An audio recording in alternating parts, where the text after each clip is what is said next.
exposition of Krishna consciousness. And now we're going to start tonight reading the Bhagavad-Gita as it is. Krishna's words. There are two kinds of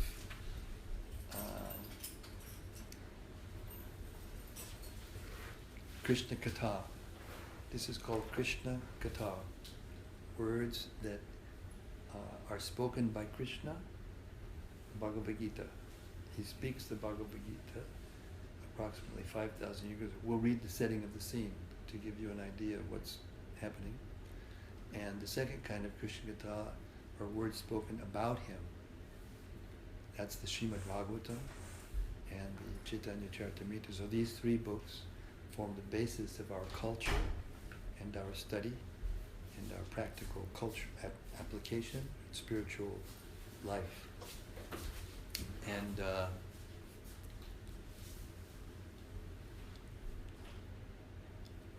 Bhagavad Gita is considered to be the undergraduate study. The Srimad Bhagavatam is the graduate study, and the Chaitanya Charitamrita is the postgraduate study. So this Bhagavad Gita, like I said, is spoken by Krishna, the Supreme Authority, to give the basics of spiritual life, which if we apply in our daily lives, then it will teach us to be free from anxiety and happy actually in this world, which is generally not a happy place in general. Okay. Om Namo Bhagavate Vasudevaya. Om Namo Bhagavate Vasudevaya. Om Namo Bhagavate Vasudevaya. Om Namo Bhagavate Vasudevaya. Om Namo Bhagavate Vasudevaya. Om Namo Bhagavate Vasudevaya. Although widely published, setting the scene, we're reading Bhagavad Gita as it is by Srila A.C. Bhaktivedanta Swami Prabhupada, the founder, Acharya of the International Society for Krishna Consciousness.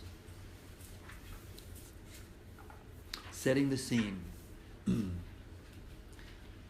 Although widely published and read by itself, Bhagavad Gita originally appears as an episode in the Mahabharata, the epic Sanskrit history of the ancient world.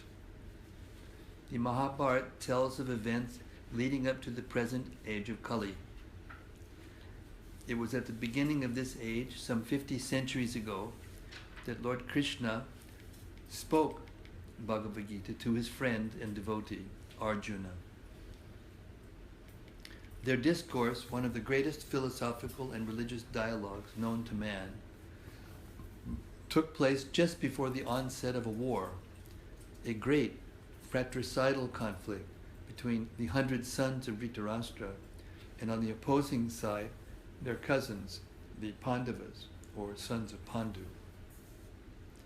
Dhritarashtra and Pandu were brothers born in the Kuru dynasty, descending from King Bharati, a former ruler of the earth, from whom the name Mahabharata derives. Because Dhritarashtra, the elder brother, was born blind, the throne that otherwise would have been his was passed down to the younger brother, Pandu. When Pandu died at an early age, his 5 children, Yudhishthira, Bhima, Arjuna, Nakula, and Sahadev, came under the care of Dhritarashtra, who in effect became for the time being the king. Thus the sons of Dhritarashtra and those of Pandu grew up in the same royal household. Both were trained in the military arts by the expert Drona and counseled by the revered grandfather of the clan, Bhishma.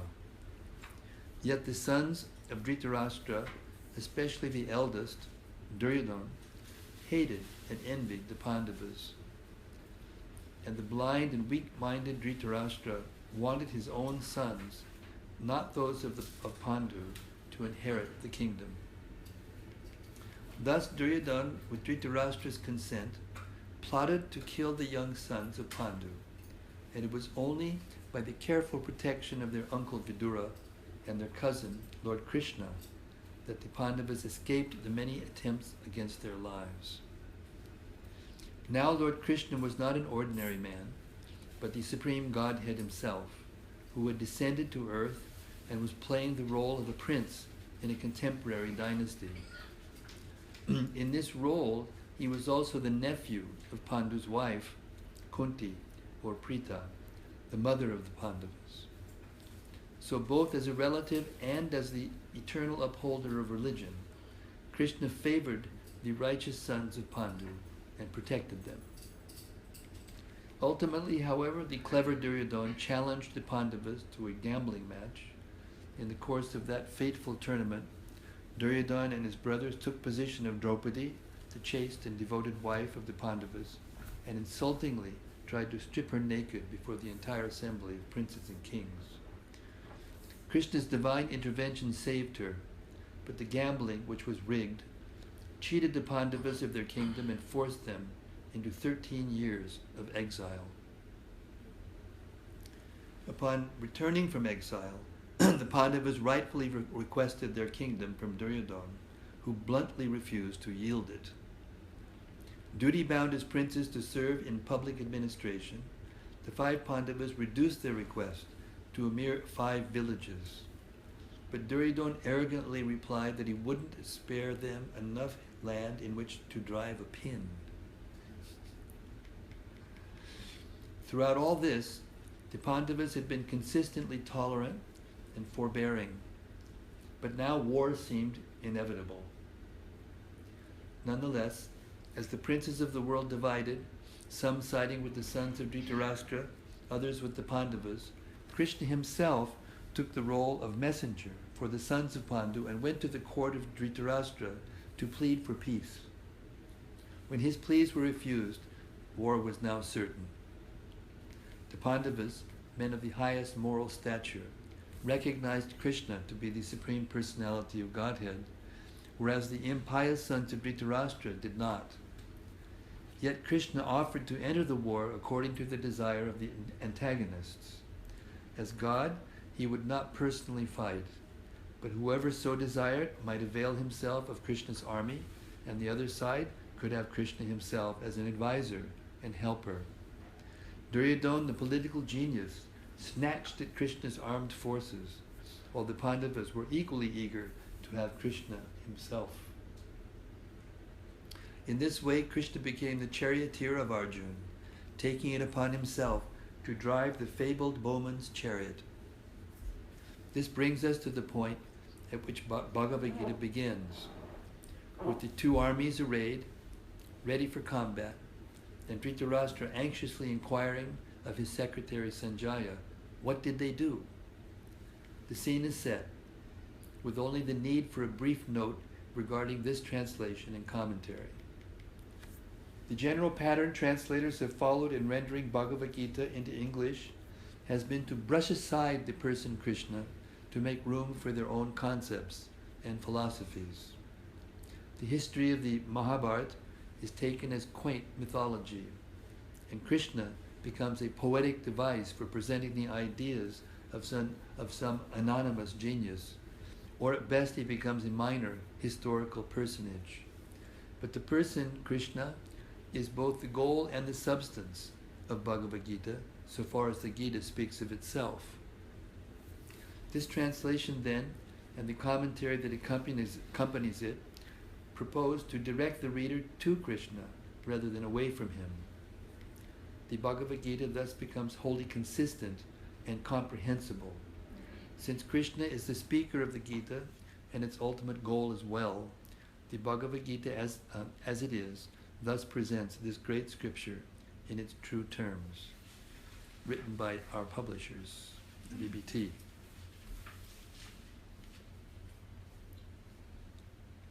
Dedicated to Srila Baladev Vidyabhushana, who presented so nicely the Govinda Bhasha commentary on Vedanta Sutra, or Vedanta philosophy. Preface. The preface was written by Srila Prabhupada himself. Originally, I wrote Bhagavad-Gita as it is, in the form in which it is presented now.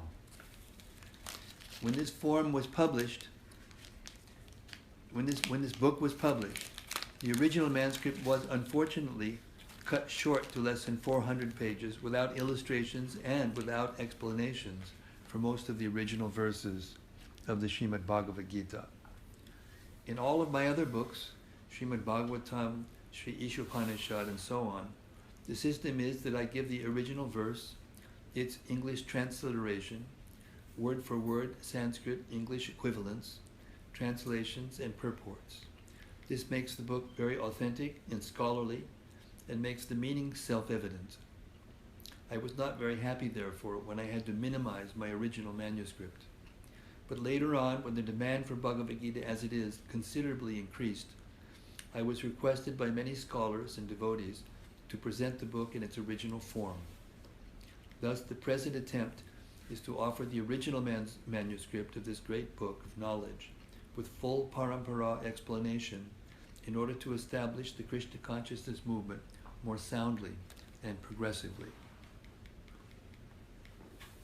Our Krishna consciousness movement is genuine, historically authorized, natural, and transcendental due to its being based on Bhagavad Gita as it is. It is gradually becoming the most popular movement in the entire world, especially amongst the younger generation. It is becoming more and more interesting to the older generation also. Older gentlemen are becoming interested, so much so that the fathers and grandfathers of my disciples are encouraging us by becoming life members of our great society, the International Society for Krishna Consciousness. In Los Angeles, many fathers and mothers used to come to see me to express their feelings of gratitude for my leading the Krishna Consciousness movement throughout the entire world. Some of them said it is greatly fortunate for the Americans that I have started the Krishna Consciousness movement in America. But actually, the original father of this movement is Lord Krishna himself, since it was started a very long time ago, but is coming down to human society by disciplic succession. If I have any credit in this connection, it does not belong to me personally, but it is due to my eternal spiritual master, His Divine Grace, Om Vishnupad, Paramahansa Parivrajaka 108, Sri Srimad Bhaktisiddhanta Saraswati Goswami Maharaj, Prabhupada. If personally I have any credit in this matter, it is only that I have tried to present Bhagavad Gita as it is, without any adulteration. Before my presentation of Bhagavad Gita as it is, almost all the English editions of Bhagavad Gita were introduced to fulfill someone's personal ambition. But our attempt in presenting Bhagavad Gita as it is to present the mission of the Supreme Personality of Godhead, Krishna. Our business is to present the will of Krishna, not that of any mundane speculator like the politician, philosopher, or scientist, for they have very little knowledge of Krishna, despite all their other knowledge. When Krishna says, Manmana Bhavamad Bhakto Madhyaji Mam Namaskuru, Bhagavad Gita 1865, and so on, we, unlike the so-called scholars, do not say that Krishna and his inner spirit are different. Krishna is absolute, and there is no difference between Krishna's name, Krishna's form, Krishna's qualities, Krishna's pastimes, and so on.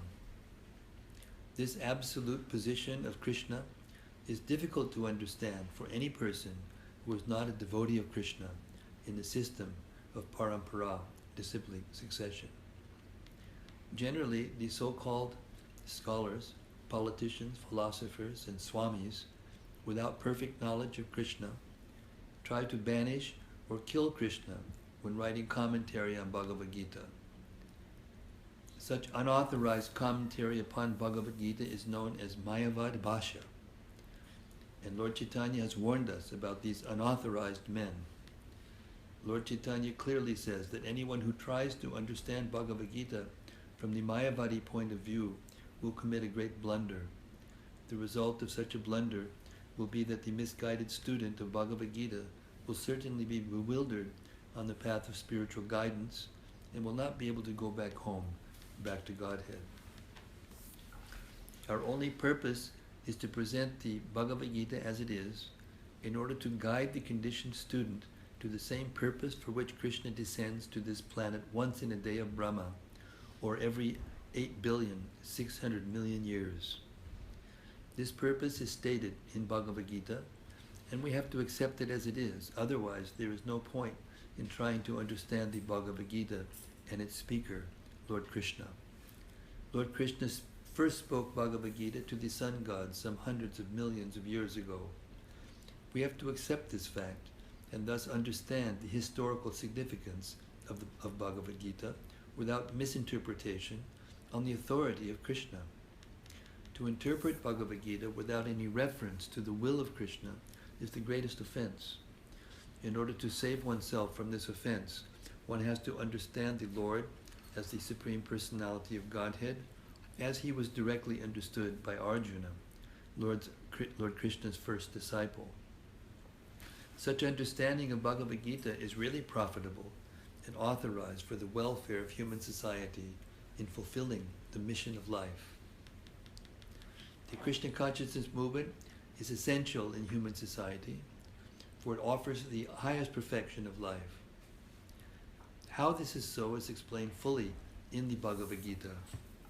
Unfortunately, mundane wranglers have taken advantage of the Bhagavad Gita to push forward their demonic propensities and mislead people regarding right understanding of the simple principles of life. Everyone should know how God or Krishna is great, and everyone should know the factual position of the living entities. Everyone should know that a living entity is eternally a servant, and that unless one serves Krishna, one has to serve illusion in different varieties of the three modes of material nature, and thus wander perpetually within the cycle of birth and death. Even the so-called liberated Mayavadi speculator has to undergo this process. This knowledge constitutes a great science, and each and every living entity has to hear it for his own interest. People in general, especially in this age of Kali, are enamored by the external energy of Krishna. They wrongly think that by advancement of material comforts, every man will be happy. They have no knowledge that the material or external energy is very strong, for everyone is strongly bound by the stringent laws of material nature. A living entity is happily the part and parcel of the Lord, and thus his natural function is to render immediate service to the Lord. By the spell of illusion, one tries to be happy by serving his personal sense gratification in different forms, which will never make him happy. Instead of satisfying his own personal material senses, he has to satisfy the senses of the Lord. That is the highest perfection of life. The Lord wants this, and he demands it. One has to understand this central point of Bhagavad Gita. Our Krishna consciousness movement is teaching the whole world that this central point, and because we are not polluting the theme of Bhagavad Gita as it is, anyone seriously interested in deriving benefit by studying the Bhagavad Gita must take help from the Krishna consciousness movement for practical understanding of Bhagavad Gita under the guidance of the Lord. We hope, therefore, that people will derive the greatest benefit by studying Bhagavad Gita as it is, as we have presented it here, and if even one man becomes a pure devotee of the Lord, we shall consider our attempt a success. A.C. Bhaktivedanta Swami, 12th May, 1971, Sydney, Australia.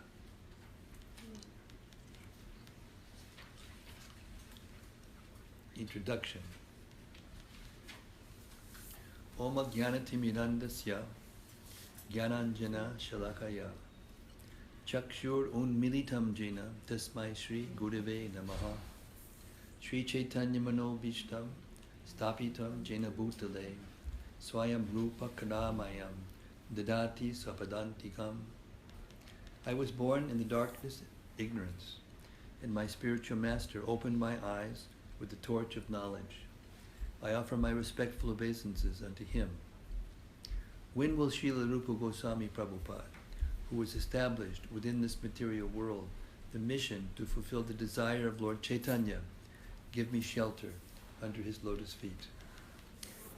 Vandeham Shri Guru, Shri Yuta Padakamalam, Shri Gurun Vaishnavam Cha, Shri Rupam Sagrajatam Sahagana Raghunathan Vitam Tam Sajivam, Sadvaitam Savadutam Parijana Sahitam Krishna Chaitanya Devam, Shri Radha Krishna Padan Sahagana Lalita Shri Vishakha Vitam Cha. I offer my respectful obeisances under the lotus feet of my spiritual master and under the feet of all Vaishnavas. I offer my respectful obeisances under the lotus feet of Srila Rupa Goswami, along with his elder brother Sanatan Goswami, as well as Raghunath Das and Raghunath Bhatta, Gopal Bhatta, Srila Jiva Goswami, Raghunath Das and Raghunath Bhatta, Gopal Bhatta and Srila Jiva Goswami. I offer my respectful obeisances to Lord Krishna Chaitanya and Lord Nityananda, along with Advaita Acharya, Gadadhar, Srivas, and other associates. I offer my respectful obeisances to Srimati Radharani and Sri Krishna, along with their associates, Sri Lalita and Vishakha. Hey Krishna, Karuna Sindhu, Dinabandho Jagatpate, Gopisha Gopika Kanta, Radha Kanta Namostute. O my dear Krishna, ocean of mercy, you are the friend of the distressed and the source of creation. You are the master of the cowherd men and the lover of the gopis, especially Srimati Radharani. I offer my respectful obeisances unto you. Tapta Kanchana Gaurangi, Radhe Vrindavaneshwari, Vrishabhanu Sute Divi Pranamami Hari Priye. I offer my respects to Radharani, whose bodily complexion is like molten gold, and who is the queen of Vrindavan. You are the daughter of King Vrishabhanu, and you are very dear to Lord Krishna. Vanchakalpatarubhyascha, kripasindubhya evacha, patitanam pavanebhyo, vaishnavebhyo namo namaha. I offer my respectful obeisances unto all the Vaishnava devotees of the Lord. They can fulfill the desires of everyone, just like desire trees, and they are full of compassion for the fallen conditioned soul, for the fallen souls. Shri Krishna Chaitanya Prabhu Nityananda, Shri Advaita Gadadhar, Shri Vasadi Gaura Bhakta Vrinda. I offer my obeisances to Shri Krishna Chaitanya, Prabhu Nityananda, Shri Advaita, Gadadhar, Srivas, and all others in a line of devotion. Hare Krishna, Krishna Krishna, Hare Hare, Hare Rama, Rama Rama, Hare Hare. Bhagavad-Gita is also known as Gita-Upanishad. It is the essence of Vedic knowledge and one of the most important Upanishads in Vedic literatures. Of course, there are many commentaries in English on the Bhagavad-Gita, and one may question the necessity for another one. This present edition can be explained in the following way. Recently, an American lady asked me to recommend an English translation of Bhagavad-Gita. Of course, in America, there are so many editions of Bhagavad-Gita available in English. But as far as I have seen, not only in America, but also in India, none of them can be strictly said to be authoritative, because in almost every one of them, the commentator has expressed his own opinions without touching the spirit of Bhagavad-Gita as it is. The spirit of Bhagavad-Gita, as mentioned in Bhagavad-Gita itself, the spirit of Bhagavad-Gita is mentioned in Bhagavad-Gita itself. It is just like this. If we want to take a particular medicine, then we have to follow the directions written on the label. We cannot take the medicine according to our own whim or the direction of a friend. It must be taken according to the directions on the label or the directions given by a physician. Similarly, Bhagavad Gita should be taken or accepted as it is, directed by the speaker himself. The speaker of Bhagavad Gita is Lord Sri Krishna.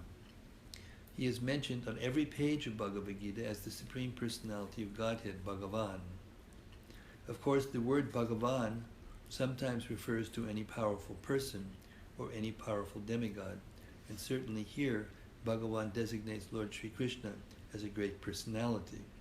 But at the same time, we should know that Lord Sri Krishna is the Supreme Personality of Godhead, as is confirmed by all the great acharyas, spiritual masters, like Shankaracharya, Ramanujacharya, Madhvacharya, Nimbarka Swami, Sri Chaitanya Mahaprabhu, and many other authorities of Vedic knowledge in India.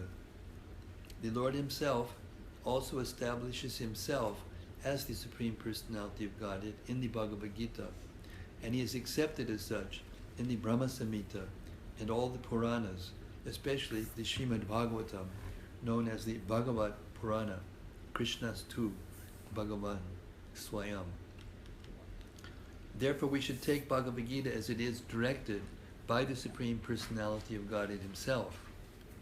In the 4th chapter of the Gita, the Lord says, Imam vivasvate yogam proktavan ahamavyayam vivaswan manabe praha manor ikshvakave bravit evam parampara praptam imam rajarshiyo viduhu sakale neha mahata yogonashtak parantapa sa evaya mayatedya yoga prokta puratana bhaktosime sakachiti rahasyam yetad uttamam.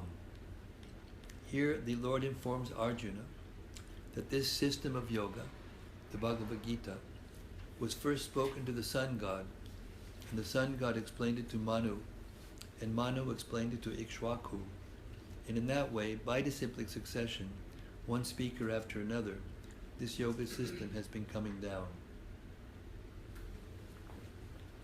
But in the course of time, it has become lost. Consequently, the Lord has to speak it again, this time to Arjuna on the battlefield of Kurukshetra. He tells Arjuna that he is relating this supreme secret to him because Arjuna is his devotee and his friend. The purport of this is that Bhagavad-Gita is a treatise which is especially meant for the devotee of the Lord.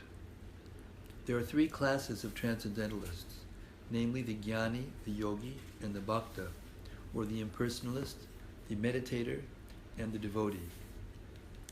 Here the Lord clearly tells Arjuna that he is making him the first receiver of a new parampara, disciplic succession, because the old succession was broken. It was the Lord's wish, therefore, to establish another parampara in the same line of thought that was coming down from the sun god to others, and it was his wish that his teaching be distributed anew by Arjuna. He wanted Arjuna to become the authority in understanding the Bhagavad-Gita. So we see that Bhagavad-Gita is instructed to Arjuna, especially because Arjuna was a devotee of the Lord, a direct student of Krishna, and his intimate friend. Therefore, Bhagavad-Gita is best understood by a person who has qualities similar to Arjuna's. That is to say, he must be a devotee in a direct relationship with the Lord. As soon as one becomes a devotee of the Lord, he also has a direct relationship with the Lord. That is a very elaborate subject matter, but briefly, it can be stated that a devotee is in a relationship with the Supreme Personality of Godhead in one of 5 different ways. 1, one may be a devotee in a passive state, one may be a devotee in an active state, one may be a devotee as a friend, one may be a devotee as a parent, or one may be a devotee as a conjugal lover. Could you get the air conditioning turned on? Arjuna was in a relationship with the Lord as friend. Of course, there's a gulf of difference between this friendship and the friendship found in the material world. This is transcendental friendship, which cannot be had by everyone. Of course, everyone has a particular relationship with the Lord, and that relationship is evoked by the perfection of devotional service. But in the present status of our life, not only have we forgotten the Supreme Lord, but we have forgotten our eternal relationship with the Lord.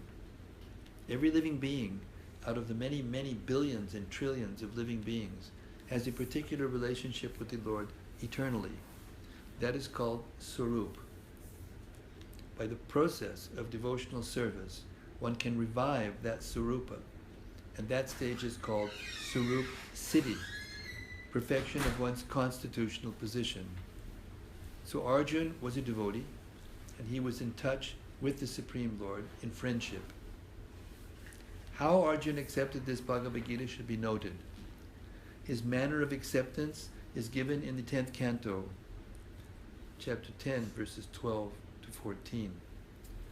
Arjuna Uvacha, Param Brahma Param Dhamma, Pavitram Paramam Bhavan, Purusham Shastvatam Divyam, Adidevam Ajam Vibhum, Ahus Tvam Rishayak Sarve, Devarshir Naradas Tata, Asito Devalo Vyasa, Swayam Chaiva Brivishime, Sarvam Etad Ritam Manye, Yanmam Vadasi Keshava, Nahite Bhagavan Vyaktim, Vidur Deva Nadanavaha. Arjun said, "You are the Supreme Personality of Godhead, the ultimate abode, the purest, the absolute truth. You are the eternal, transcendental, original person, the unborn, the greatest. All the great sages such as Narada, Asita, Devala, and Vyas confirm this truth about you, and now you yourself are declaring it to me. O Krishna, I totally accept as truth all that you have told me. Neither the demigods nor the demons, O Lord, can understand your personality." After hearing Bhagavad Gita from the Supreme Personality of Godhead, Arjun accepted Krishna as Param Brahma, the Supreme Brahman. Every living being is Brahman, but the Supreme Living Being, or the Supreme Personality of Godhead, is the Supreme Brahman. Param Dhamma means that he is the supreme rest or abode of everything. Pavitram means that he is pure, untainted by material contamination. Purusham means that he is the supreme enjoyer. Shashvatam, original. Divyam, transcendental. Adidevam, the Supreme Personality of Godhead. Ajam, the unborn. And Vibhum, the greatest. Now one may think that because Krishna was the friend of Arjun, Arjun was telling him all this by way of flattery. But Arjun, just to drive out this kind of doubt from the minds of the readers of Bhagavad Gita, substantiates these praises in the next verse when he says that Krishna is accepted as the Supreme Personality of Godhead, not only by himself, but by authorities like Narada, Asita, Devala, and Vyasadeva. These are great personalities who distribute the Vedic knowledge as it is accepted by all acharyas. Therefore, Arjuna tells Krishna that he accepts whatever he says to be completely perfect. Sarvam etad ritam manye. I accept everything you say to be true. Arjuna also says that the personality of the Lord is very difficult to understand, and that he cannot be known even by the great demigods. This means that the Lord cannot even be known by personalities greater than human. This means that the Lord cannot even be known by personalities greater than human beings. So how can a human being understand Lord Sri Krishna without becoming his devotee? Therefore, Bhagavad Gita should be taken up in a spirit of devotion.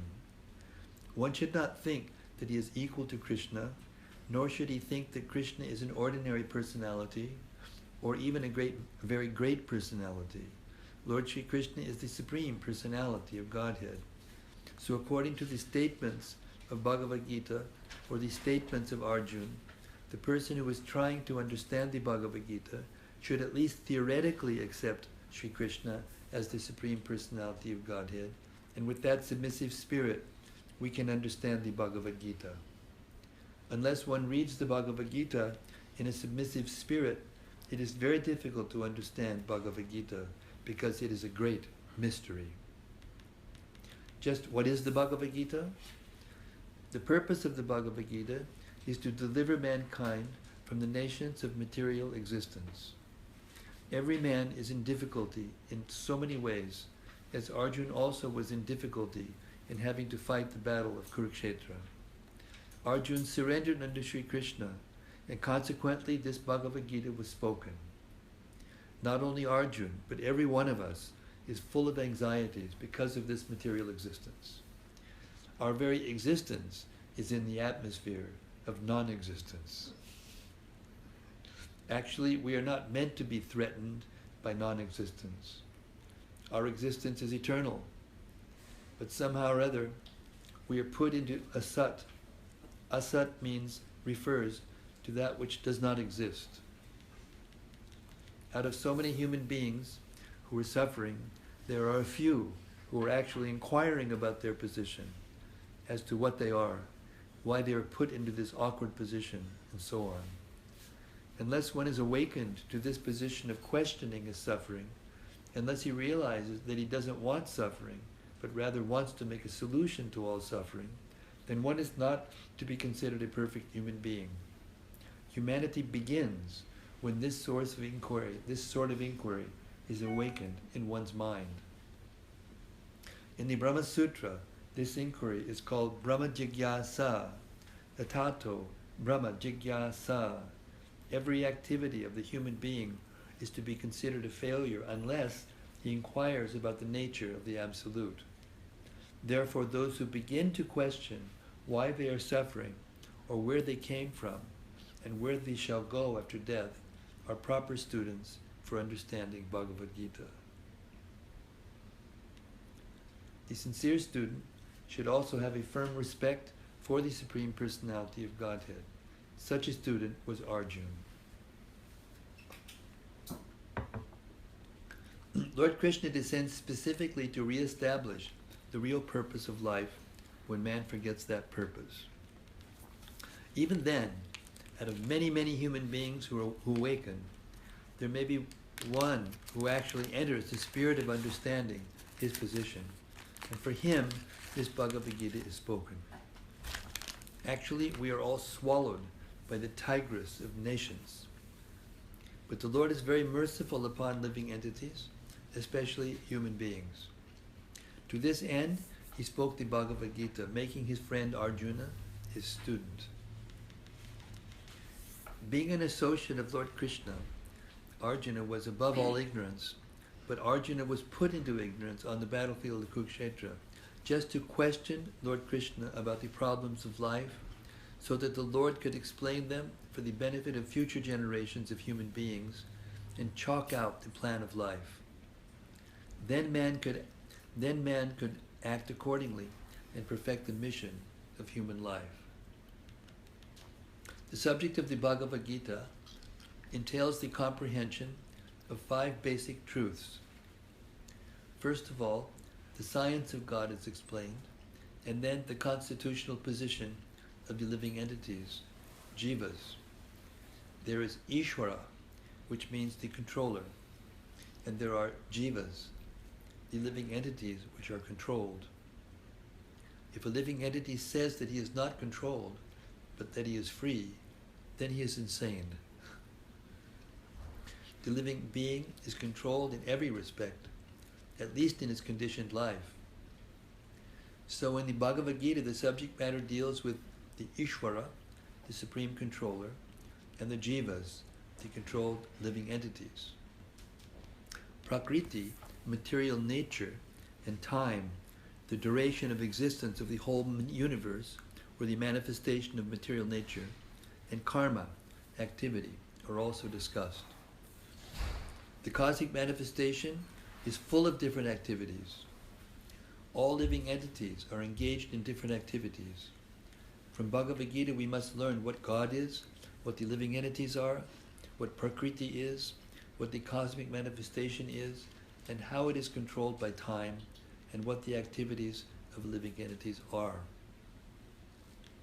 Out of these 5 basic subject matters, Bhagavad-Gita is out of these 5 basic subject matters in Bhagavad-Gita, it is established that the Supreme Godhead, or Krishna, or Brahman, or the Supreme Controller, or Paramatma, you may use whatever name you like, is the greatest of all.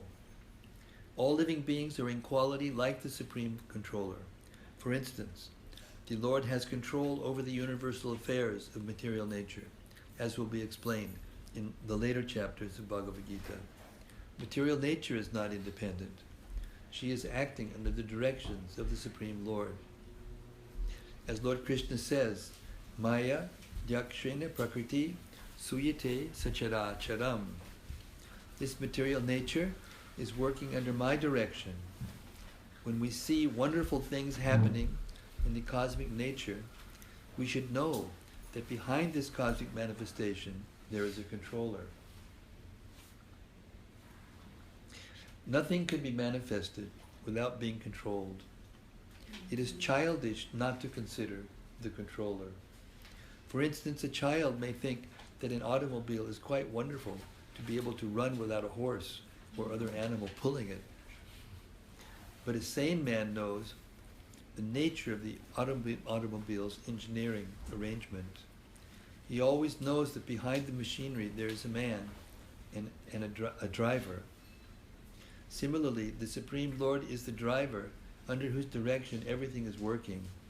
Now the jivas, or the living entities, have been accepted by the Lord, as we will note in the later chapters, as his part and parcels. A particle of gold is also gold. A drop of water from the ocean is also salty.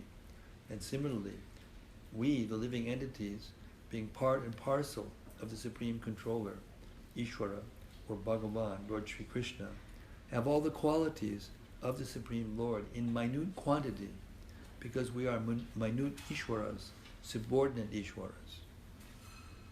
We are trying to control nature, as presently we are trying to control space or planets. And this tendency to control is there because it is in Krishna. But although we have a tendency to lord it over material nature, we should know that we are not the supreme controller. This is explained in Bhagavad-Gita. I've turned it down. It's just that they had it turned off for so long. Oh, so it's going to take time for it to come back up. Okay. What is material nature? This is also explained in Gita as inferior prakriti, inferior nature.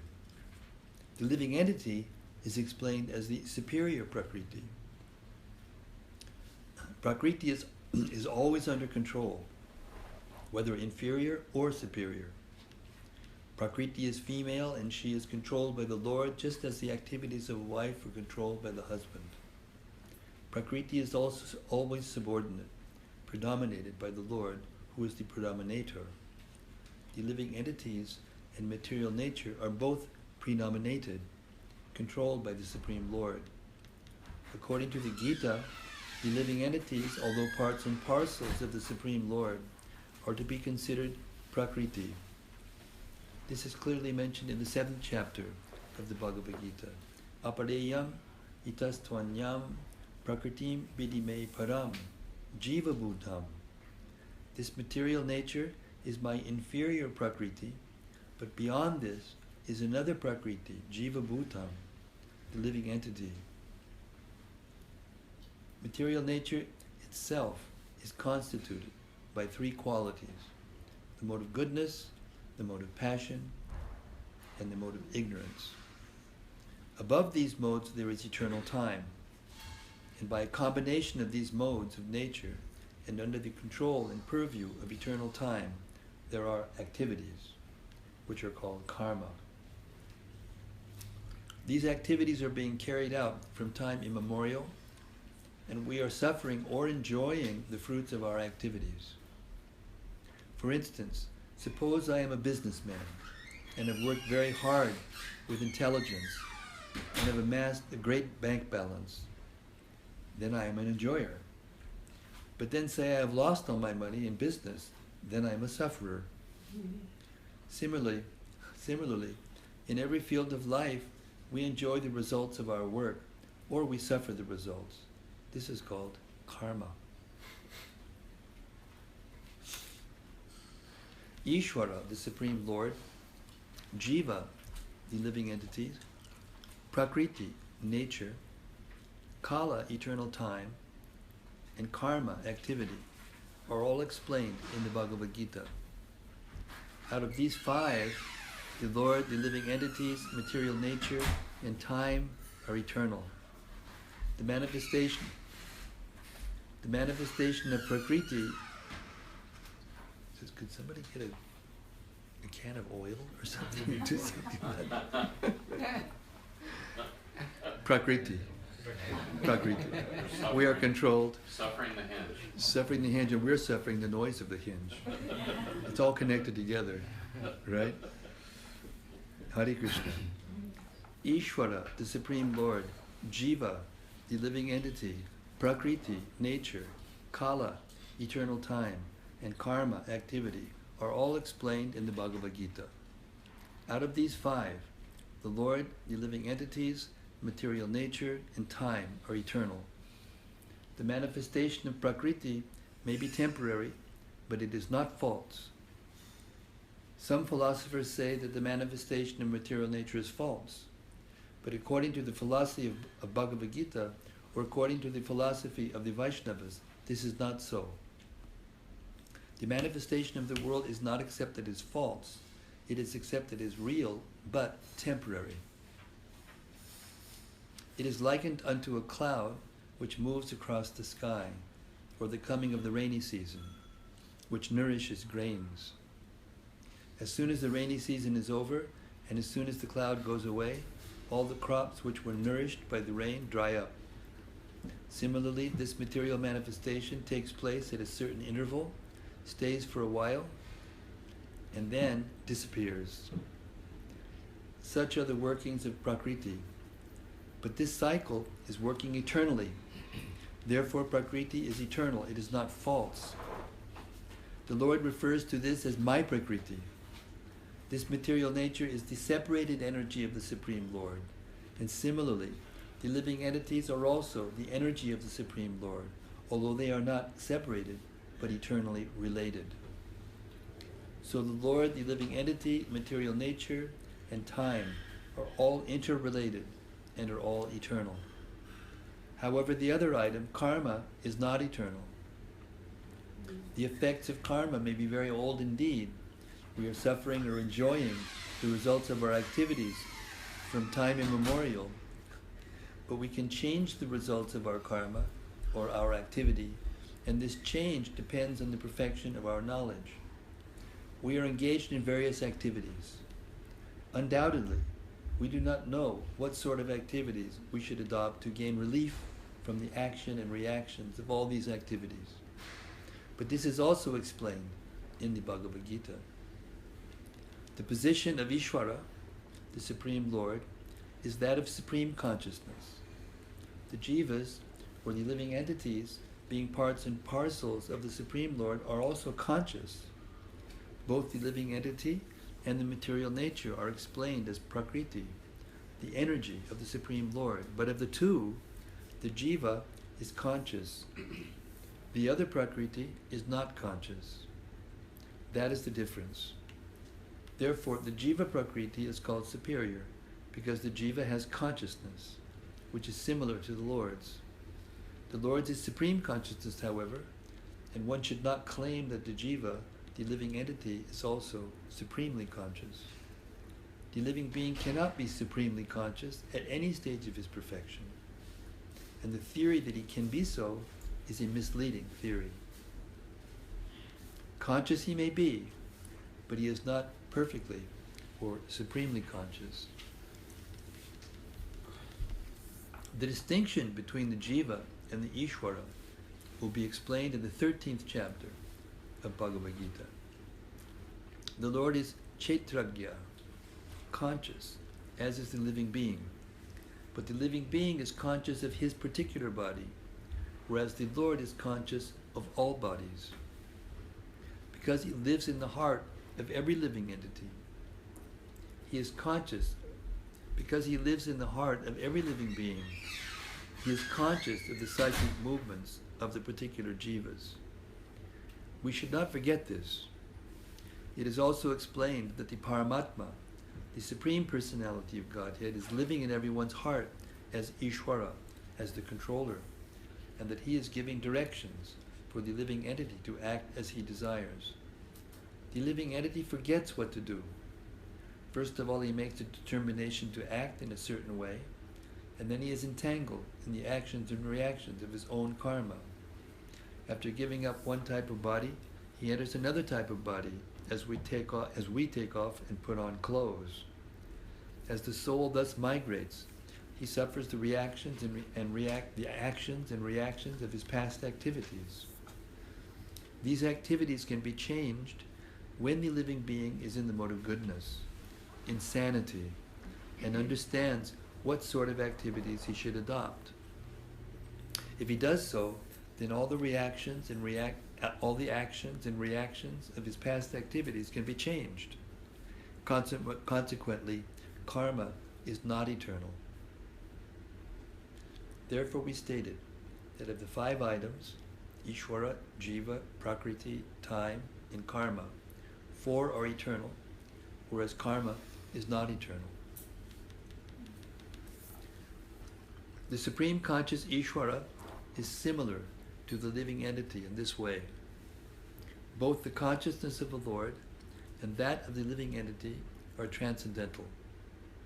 It is not that consciousness is generated by the association of matter. That is a mistaken idea. The theory that consciousness develops under certain circumstances of material combination is not accepted in the Bhagavad-Gita. Consciousness may be pervertedly reflected by the covering of material circumstances, just as light reflected through colored glass may appear to be a certain color. But the consciousness of the Lord is not materially affected. Lord Krishna says, Maya Yakshena Prakriti. When he descends into the material universe, his consciousness is not materially affected. If he were so affected, he would be unfit to speak on transcendental matters, as he does in the Bhagavad-Gita. One cannot say anything about the transcendental world without being free from materially contaminated consciousness. So the Lord is not materially contaminated.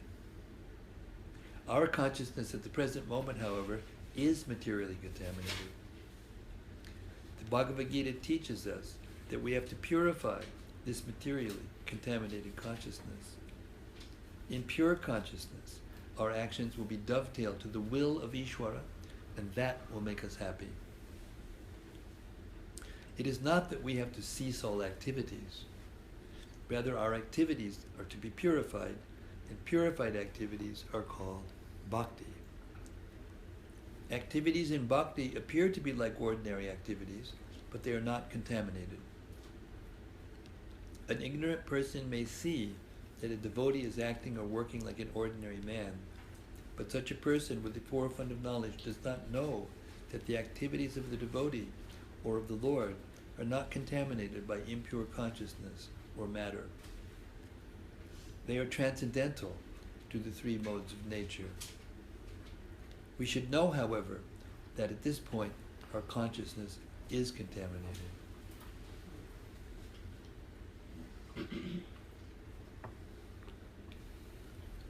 When we are materially contaminated, we are called conditioned. False consciousness is exhibited under the impression that I am a product of material nature. This is called false ego. One who is absorbed in the thought of bodily conceptions cannot understand his situation. Bhagavad-Gita was spoken to liberate one from the bodily conception of life, and Arjuna put himself in this position in order to receive this information from the Lord. One must become free from the bodily conception of life. That is the preliminary activity for the transcendentalist. One who wants to become free, who wants to become liberated, must first of all learn that he is not this material body. Mukti, or liberation, means freedom from material consciousness. In the Srimad Bhagavatam, also the definition of liberation is given. Muktir hitvanyata rupam surupena vyavastitihi. Mukti means liberation from the contaminated consciousness of this material world and situation in pure consciousness.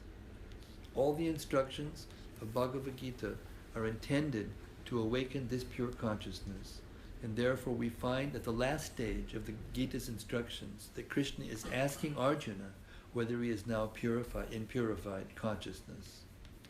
Purified consciousness means acting in accordance with the instructions of the Lord. This is the whole sum and substance of purified consciousness. Consciousness is already there because we are part and parcel of the Lord. But for us, there is the affinity of being affected by the inferior modes. But the Lord, being the Supreme, is never affected. That is the difference between the Supreme Lord and these small individual souls. What is this consciousness? This consciousness is I am. Then what am I?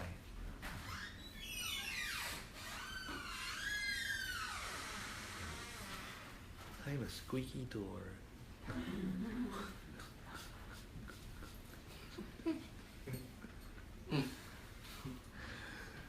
What is this? This is a very intense introduction. The reason is because Prabhupada is expertly summarizing the whole Bhagavad-Gita from beginning to end. And how many pages are in the...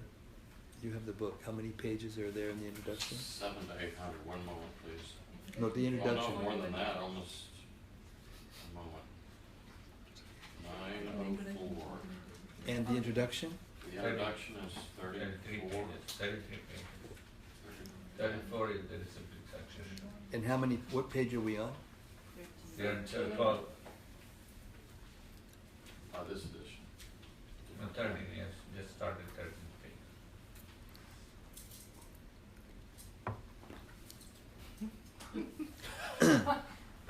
What is this consciousness? This consciousness is I am. Then what am I? In contaminated consciousness, I am means I am the Lord of all I survey. I am the enjoyer. The world revolves because every living being thinks that he is the Lord and creator of the material world. Material consciousness has two psychic divisions. One is that I am the creator, and the other is that I am the enjoyer. But actually, the Supreme Lord is both the creator and the enjoyer, and the living being part and parcel of the Supreme Lord, is neither the creator nor the enjoyer, but a cooperator. He is the created and the enjoyed. For instance, a part of a machine cooperates with the whole machine. A part of the body cooperates with the whole body. The hands, legs, eyes, and so on are all parts of the body, but they are not actually the enjoyers. The stomach is the enjoyer. The legs move, the hands supply food, the teeth chew, and all parts of the body are engaged in satisfying the stomach because the stomach is the principal factor that nourishes the body's organization. Therefore, everything is given to the stomach. One nourishes the tree by watering its root, and one nourishes the body by feeding the stomach. For if the body is to be kept in a healthy state, then the parts of the body must cooperate to feed the stomach. Similarly, the Supreme Lord is the enjoyer and the creator, and we, as subordinate living beings, are meant to cooperate to satisfy Him. This cooperation will actually help us, just as food taken by the stomach will help all the other parts of the body. If the fingers of the hand think that they should take the food themselves instead of giving it to the stomach, do you suppose there's a can of oil in this building? Tomorrow? Thanks.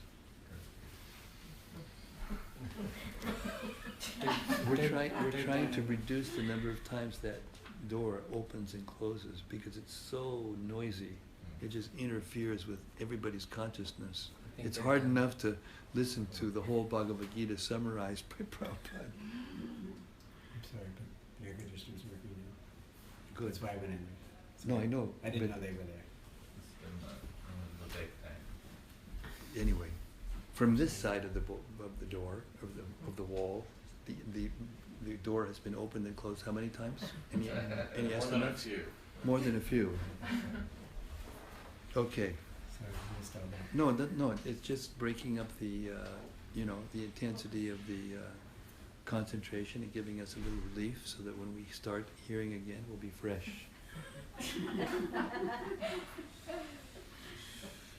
Unconscious competence.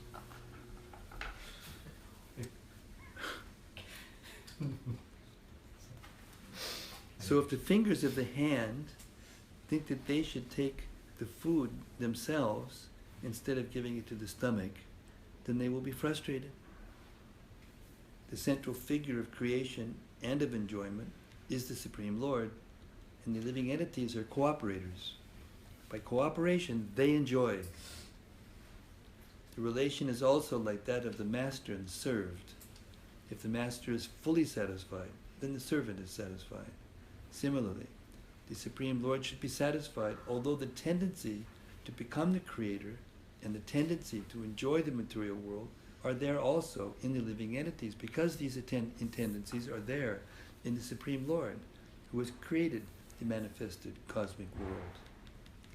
We shall find, therefore, in this Bhagavad-Gita that the complete whole is comprised of the Supreme Controller, the controlled living entities, the cosmic manifestation, eternal time, and karma, or activities. And all of these are explained in this text.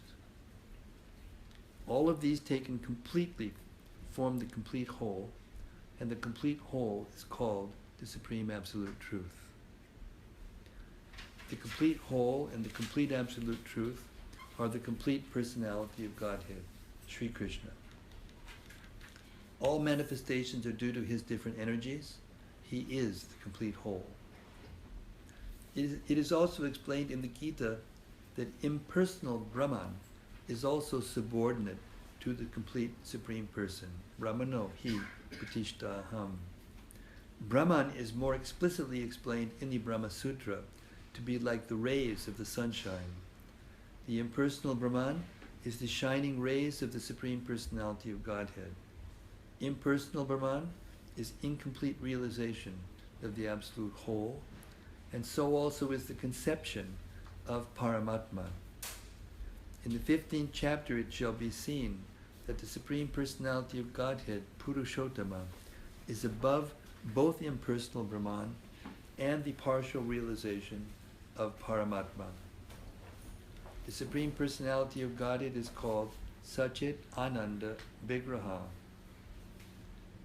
The Brahma Samhita begins in this way: Ishvara Parama Krishna Satchit Ananda Vigraha Anadir Adir Govinda Sarva Karanam. Govinda, Krishna, is the cause of all causes.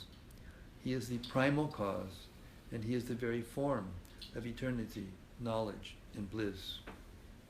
Impersonal Brahman realization is the realization of his Sat, eternity feature. Paramatma realization is the realization of Sat Chit, eternal knowledge. But realization of the personality of Godhead, Krishna, is realization of all the transcendental features, Sat, Chit, and Ananda, eternity, knowledge, and bliss, in complete Vigraha, form. People with less intelligence consider the Supreme Truth to be impersonal. But he is a transcendental person, and this is confirmed in all Vedic literatures. Nityo Nityanam, Chaitanas Chaitananam. As we are all individual living beings and have our individuality, the Supreme Absolute Truth is also, in the ultimate issue, a person, and realization of the personality of Godhead is realization of all of the transcendental features in his complete form. The complete whole is not formless. If he is formless, or if he is less than any other thing, then he cannot be the complete whole. The complete whole must have everything within our experience and beyond our experience.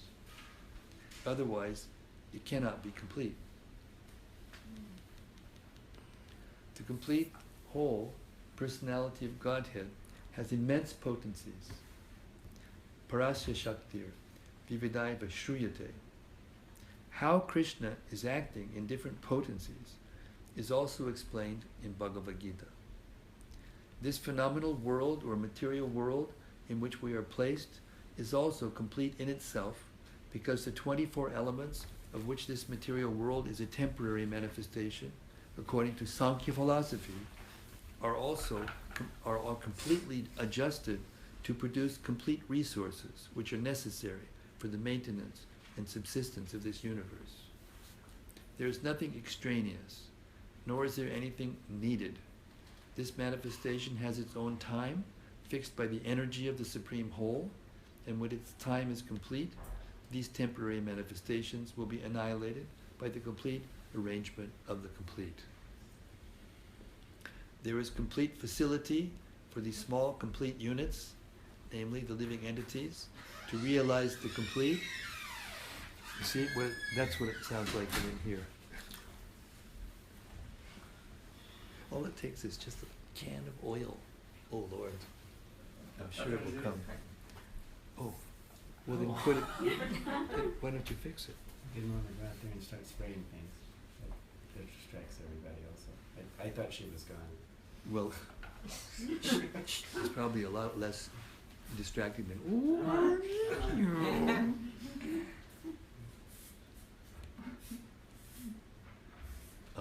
progress. Wait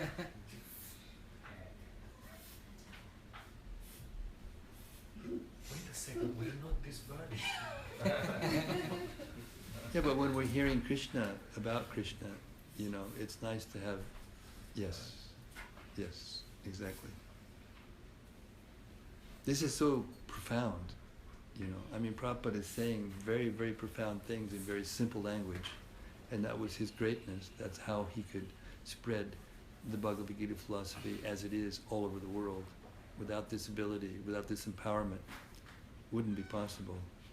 I'm going to read this one little section again, and then we're getting close to our time limit.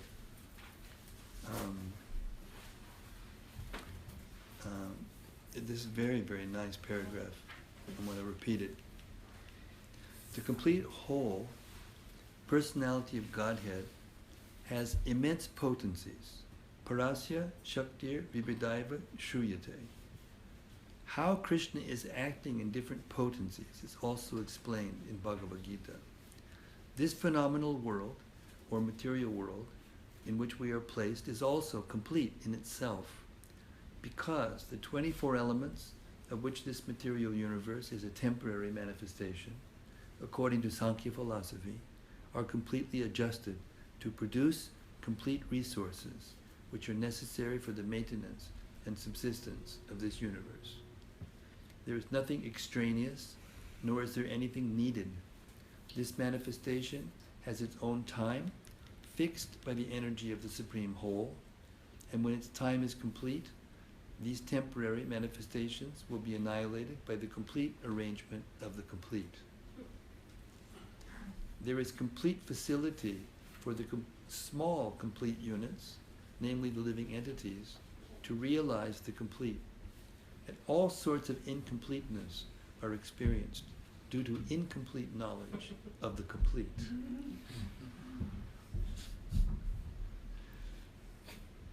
So Bhagavad-Gita contains the complete knowledge of Vedic wisdom. All Vedic knowledge is infallible, and Hindus accept Vedic knowledge to be complete and infallible. For example, cow dung is the stool of an animal, and according to Smriti, or Vedic injunction, if one touches the stool of an animal, he has to take a bath to purify himself. But in Vedic scriptures, cow dung is considered to be a purifying agent. One might consider this to be contradictory, but it is accepted because it is Vedic injunction. And indeed, by accepting this, one will not commit a mistake. Subsequently, it has been proved by modern science that cow dung contains all antiseptic properties. So Vedic knowledge is complete because it is above all doubts and mistakes. And Bhagavad-Gita is the essence of all Vedic knowledge. Vedic knowledge is not a question of research. Our research is imperfect because we are researching things with imperfect senses. We have to accept perfect knowledge which comes down, as it is stated in Bhagavad-Gita, by the parampara, disciplic succession. We have to receive knowledge from the proper source, in disciplic succession, beginning with the Supreme Spiritual Master, the Lord Himself, and handed down to a succession of spiritual masters. Arjuna, the student who took lessons from Lord Sri Krishna, accepts everything that he says without contradicting him. One is not allowed to accept one portion of Bhagavad-Gita and not another. No, we must accept Bhagavad-Gita without interpretation, without deletion, and without our own whimsical participation in the matter. The Gita should be taken as the most perfect presentation of Vedic knowledge. Vedic knowledge is received from transcendental sources, and the first words were spoken by the Lord Himself. The words spoken by the Lord are called aparushaya, meaning that they are different from words spoken by a person on the mundane world, by a person of the mundane world who is infected with 4 defects. A mundaner, 1, is sure to commit mistakes, 2, is invariably illusioned, 3, has the tendency to cheat others, and 4, is limited by imperfect senses. With these 4 imperfections, one cannot deliver perfect information of all-pervading knowledge. Vedic knowledge is not imparted by such defective living entities. It was imparted under the heart of Brahma, the first created living being, and Brahma, in his turn, disseminated this knowledge to his sons and disciples as he originally received it from the Lord. The Lord is Purnam, all-perfect, and there is no possibility of his being subjected to the laws of material nature. One should therefore be intelligent enough. Sorry about that. Okay, I found this on the web for one should therefore be intelligent enough. Pretty intelligent computer. Thanks, Siri. It's on it. We'll see you later, I hope. Hare Krishna. Can I say? Vedic knowledge is not imparted by such defective living entities. It was imparted unto the heart of Brahma, the first created living being, and Brahma, in his turn, disseminated this knowledge to his sons and disciples as he originally received it from the Lord. The Lord is Purnam, all perfect, and there is no possibility of his becoming subjected to the laws of material nature. One should therefore be intelligent enough to know that the Lord is the only proprietor of everything in the universe, and that he is the only creator, the original creator, the creator of Brahma.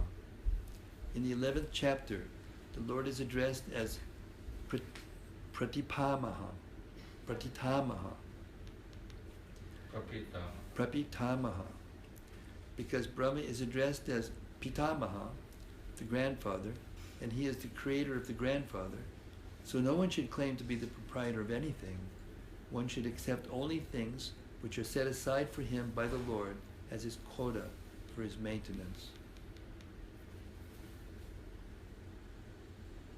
So I think we'll stop there, 8:15. And if we have any reflections on what we've heard so far, or comments or questions, or chastisements, other than getting the door fixed. It appears to be fixed already. It's fixed. Sounds like. It's Hare Krishna. Well, we did something constructive today. We went to. This room is used a lot for this. This is mainly what this room is used for. So having that fixed is positive progress. I have a question, Mark. Yes, Gore. Like you were saying, the introduction is so like full of stuff, and I think just recently, like I reread the introduction as well, and I was just thinking it's so like heavy and so intense. And I remember meeting the guy maybe like 6 or 7 years ago. He was like an older guy, maybe like my dad's age, and he was saying that he tried to read the Bhagavad-Gita, and he was Prabhupada's Bhagavad-Gita, but he couldn't get past the introduction. I think I don't know if that happens to a lot of people, but I feel like it might be something that happens. So Well, one thing is when you hear it read, like we're doing tonight, kind of slowly and carefully, with a person who kind of understands the philosophy and knows where to stop and how to inflect, so that it's easier. It's easier that way. Therefore, I'm promoting really as much as I can wherever I go the benefit of hearing, because if you try to read this, just read it with your mind. It's a challenge, definitely a challenge. I mean, there are devotees who are writing bridge books, to bridge the intelligence gradually bridge the intelligence into it. Prabhupada, published a lot of little books which are based on Gita in different portions of the Gita, so that it's not all presented all at once. The internet like this is. They made a book out of it, by the way. Yes. This introduction is made into a small book, so you could just take that small book and study it. So yeah.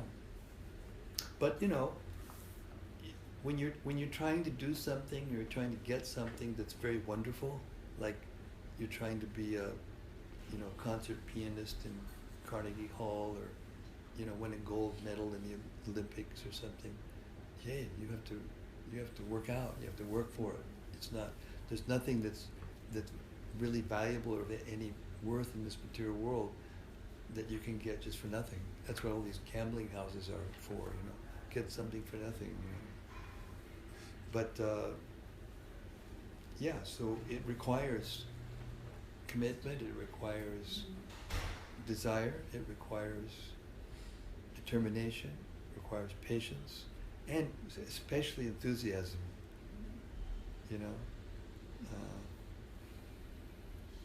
Every one of us is experiencing the things that Prabhupada is explaining here.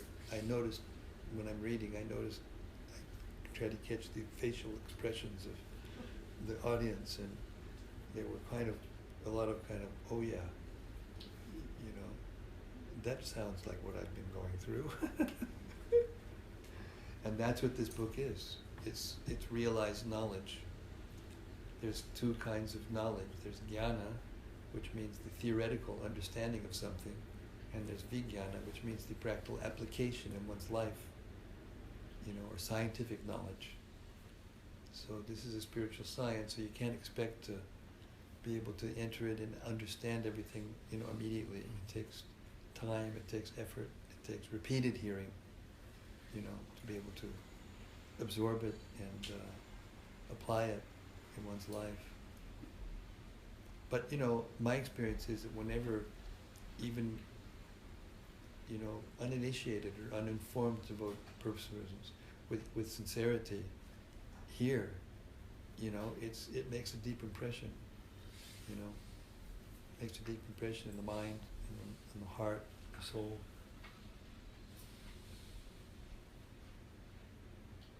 Yeah, I think that kind of hit it.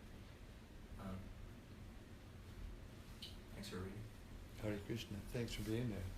It takes ears and the mouth to hear. That's why I'm promoting this hearing. If you read these books, if you read these things with your own mouth, with your own tongue, the sound goes into your own ear. It's magical. It's really magical. Just like, why is it that the Warped Tour is so popular? It's the sound. Sound has a magical or a mystical potency. It's like when we were little babies, just by sitting there and listening, we learned the language without a formal teacher and diagrams and grammar and correcting our mistakes, whatever. We just learned the language just by hearing. So that's the process. And perfect hearing means when we hear without our minds going on, doing something else. Like we may hear something and then we say, wait a second, I remember hearing something, and then the mind goes on, and by the time it stops, what you're hearing has gone on to maybe the answer or past the answer, and then one says, I can't understand what you're talking about, So we can understand at least as good as we can according to our capacity. And everyone has a different capacity according to our karma, as was being explained in the introduction to the Gita, and is explained even more depth in the Gita itself. At the end of the Chaitanya Charitamrita, we just heard the sky is unlimited, and there's so many birds, and they fly to different levels and speeds according to their capacity. But they're all flying in the same sky. So it's possible to understand Krishna consciousness from wherever we are.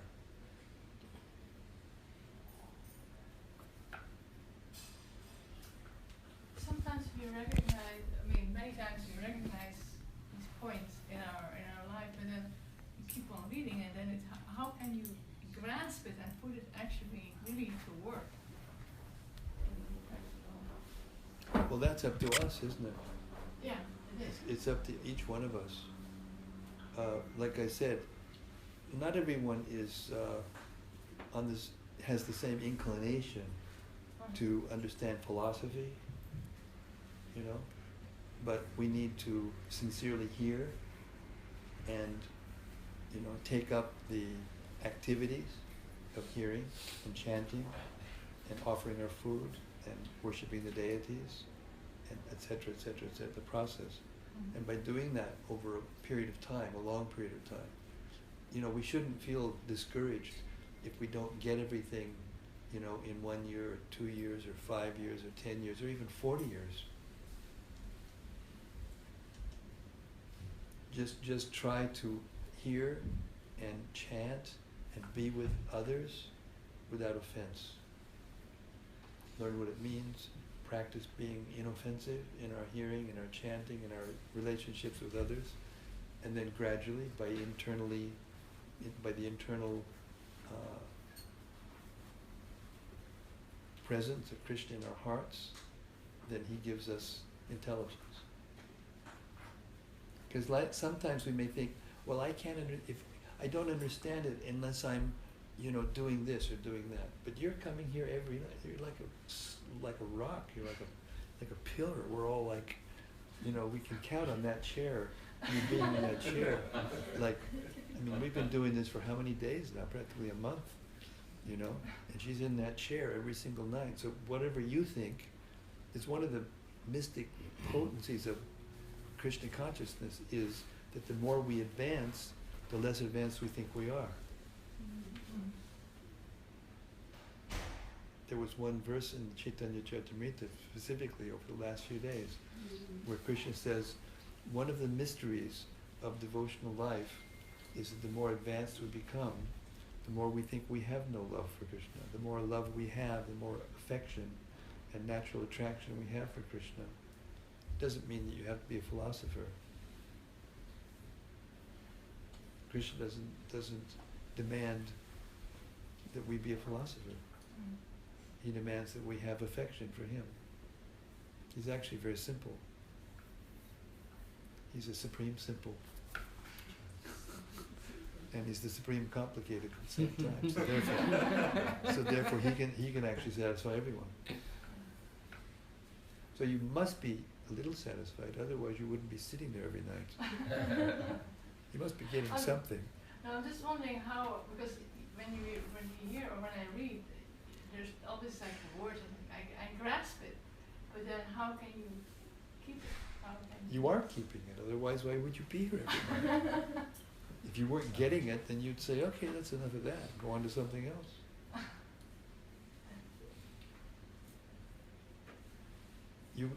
I've been reading this Gita for 45 years. And every time I read it, it's like I'm reading it for the first time. It's mystical. It really is mystical. That Chaitanya Charitamrita I read the Anjalila 3 times since I've been here. And each time it was better, and each time I learned so much more, and each time I heard more. So that's the nature of it. That's the nature of spiritual life.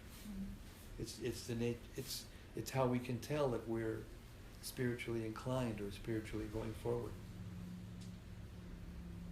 No one, there's not another name, even if it's our favorite person in material life, that we can chant all the time, forever. Not possible. So this is evidence. So the evidence is there. So how we weigh the evidence, that is a measure of how we can apply the knowledge. Practice makes perfect. That's a truism that is applicable in every sphere of human activity. I mean, even in animal activity. Look what the beavers can do, Practice makes perfect. They make dams that are like, miles and miles and miles and miles long. There was one guy who just poured molten metal into an abandoned ant hill. And then, he put it in there and let it cool, and then he broke it apart, and there was like this unbelievable, and now he's making art out of it, and unbelievable different levels and rooms and highways, and it's like, these are ants,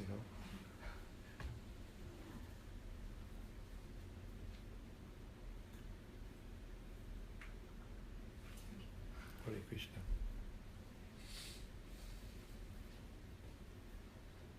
Okay, we heard part of the introduction of the Bhagavad-Gita. Lucky us. If you actually can read 41 pages a day, which is hard when you read that slow. When you read by yourself, you can read faster. But when you read that slow, it'll take more. But if you read 41 pages a day, you can read the whole Bhagavad-Gita in 18 days, exactly. With the Sanskrit or no Sanskrit? Just the English. Just the English. Mm-hmm. Or whatever. If you read English or whatever, if you read 41 pages in one day, then you can read the whole Gita in 18 days, which is how many chapters there are, which is how many days it took for the Battle of Kurukshetra to finish. So, we welcome you with our full hearts. You're welcome. With our full hearts. And I pray to the Lord that you enjoy, that this makes you happy to hear these things. It does. That's the actual bottom line of Prabhupada's consciousness and Krishna consciousness, is we want everyone to be happy. And the way the world is right now, it's getting premium. It's harder to find, harder to get, as the world becomes a more and more complicated place. Simple living, high thinking, that's what we promote, but it's not easy to live simply now. Everything's so, intertwined and interdependent with everything else. And anyway, everyone knows it, but one really important point that I meant, that struck me, talking about reflection, is that, Prabhupada was explaining that the Gita explains that we don't have to change our activity to become fully Krishna conscious. You don't have to, join the temple and shave your head and, do severe austerities. You can stay where you are and learn the art by hearing of offering whatever it is you do for a living, as long as it's not extremely sinful. If it's extremely sinful, like a butcher or something like that, then you have to change your activity. But generally, we can stay in our same activity and learn the art of offering what we're doing to Krishna as service. And if we do that, gradually we become more and more satisfied. Human life is meant for sacrifice. And we all do it, but we're forced to do it. That's why we do it. So we do sacrifice voluntarily. It has another effect on our consciousness. Hare Krishna. Thank you again. I pray that I see you again. We'll be reading Gita every night until I'm here on the 19th. I go to